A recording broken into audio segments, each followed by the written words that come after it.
ધોરડો ખાતેથી રણોત્સવ 2025-26નો ભવ્ય પ્રારંભ। કચ્છનું ધોરડો ભવ્ય સાંસ્કૃતિક રંગોથી ઝળહળી ઉઠ્યું, કારણ કે મુખ્યમંત્રી શ્રી ભૂપેન્દ્ર પટેલે સફેદ રણની વચ્ચે રણોત્સવ 2025-26નો પ્રારંભ કરાવ્યો છે।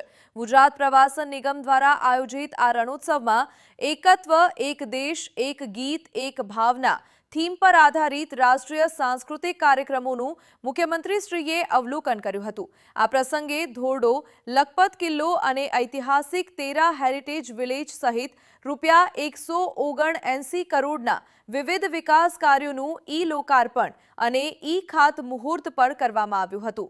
રણોત્સવના આરંભે મુખ્યમંત્રીશ્રીએ કચ્છના કુદરતી સૌંદર્યને બિરદાવતા જણાવ્યું કે પૌષ મહિનાની પૂર્ણિમાએ સફેદ રણનું નયનરમ્ય રૂપ વિશ્વભરના પ્રવાસીઓને આકર્ષે છે। મુખ્યમંત્રીશ્રીએ રણોત્સવના વિકાસનું શ્રેય વડાપ્રધાન નરેન્દ્રભાઈ મોદીને આપતા કહ્યું કે રણને વેરાન ભૂમિમાંથી વૈશ્વિક ટુરિસ્ટ ડેસ્ટિનેશનમાં પરિવર્તન કરવાનું વિઝન આજે સાકાર થયું છે। ધોરડો મોડેલ હવે વિશ્વના ટુરિઝમ તજજ્ઞો માટે અનમોલ રતન બન્યું છે અને યુએનની વર્લ્ડ ટુરિઝમ ઓર્ગેનાઇઝેશન દ્વારા ધોરડોને બેસ્ટ ટુરિઝમ વિલેજ એવોર્ડ મળવો કચ્છ માટે ગૌરવની વાત છે। રણોત્સવે માત્ર પ્રવાસન જ નહીં, પરંતુ કચ્છના સામાજિક અને આર્થિક વિકાસમાં પણ મહત્વનું યોગદાન આપ્યું છે।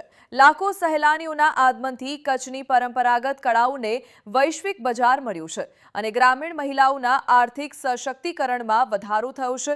મુખ્યમંત્રીશ્રીએ જણાવ્યું કે વડાપ્રધાનશ્રીના માર્ગદર્શન હેઠળ ગુજરાતમાં ઉત્તમ ઇન્ફ્રાસ્ટ્રક્ચર ઊભું થયું છે। ભુજ સુધી એર, રેલ અને રોડ કનેક્ટિવિટીથી રણોત્સવના પ્રવાસીઓમાં સતત વધારો થઈ રહ્યો છે। ગત વર્ષે 10 લાખથી વધુ પ્રવાસીઓએ સફેદ રણનો આનંદ માણ્યો હતો।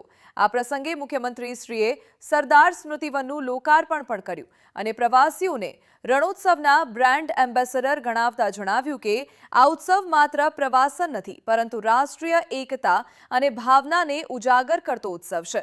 કાર્યક્રમમાં રાજ્યના મંત્રીઓ, ધારાસભ્યો, અધિકારીઓ તેમજ મોટી સંખ્યામાં આગેવાનો અને સહેલાણીઓ હાજર રહ્યા હતા। રણોત્સવની આ શરૂઆત સાથે કચ્છનું વૈશ્વિક પ્રવાસન નકશામાં સ્થાન વધુ મજબૂત બન્યું છે। આજે માનનીય મુખ્યમંત્રીશ્રીએ ધોરડો ખાતે રણોત્સવની વિધિવત શરૂઆત કરાવી છે। આજે પૂર્ણિમાની રાત છે અને ખૂબ સરસ અહીંયા રણોત્સવની શરૂઆત થઈ છે। આજે એના ભાગરૂપે રંગારંગ કલ્ચરલ પ્રોગ્રામ કરવામાં આવ્યું હતું, જે આખા રણોત્સવ દરમિયાન ચાલુ રહેશે।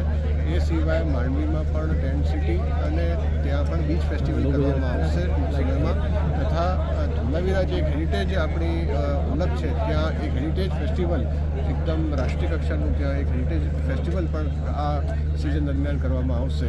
કચ્છ જે છે એ અમારે એક ટોપ પ્રાયોરિટીના જિલ્લામાં છે, જેમાં આજે માનનીય મુખ્યમંત્રીશ્રી દ્વારા 179 કરોડના કામોનું ખાતમુહૂર્ત અને લોકાર્પણ કરવામાં આવ્યું હતું। શું નામ છે તમારું? મારું નામ સમીર ખોયલા છે। સમીરભાઈ, ખાસ કરીને વાત કરી, અહીંયા કને 3 માસ રણોત્સવ ઉજવાય છે, તમે કઈ હસ્તકળા સાથે સંકળાયેલા છો અને કેવી ઘરાકી અહીંયા મળી રહે છે? રણોત્સવથી શું ફાયદો થાય છે? અહીંયા ઘરાકી તો સારી મળી રહી છે અને કસ્ટમર અહીંયાથી રાજી થઈને જાય છે કે આ વસ્તુ તમારા પાસે છે ને તમે બનાવો છો, બહુ જ સારી છે એમ। અમે અહીંયાથી 18 કિલોમીટર દૂર હોડકો વિલેજમાં બનાવી છે। આ કેવી વસ્તુઓ બનાવો છો? આ લેધરમાં સાહેબ। લેધરમાં શું વસ્તુ? લેધરમાં અલગ અલગ પાકીટ હોય, પર્સ હોય, લેપટોપ બેગ હોય છે, ચંપલ્સ હોય છે, ઘણી બધી વેરાયટી મળી જાય તમને, હેન્ડીક્રાફ્ટની ઓલ આઇટમ્સ। રણોત્સવથી કેવો ફાયદો થાય છે? રણોત્સવનો જેમ કે જોઈ લો કે જે લોકલ માણસ છે તો એની રોજગારી મળી રહી છે અને સારું થાય છે એમ।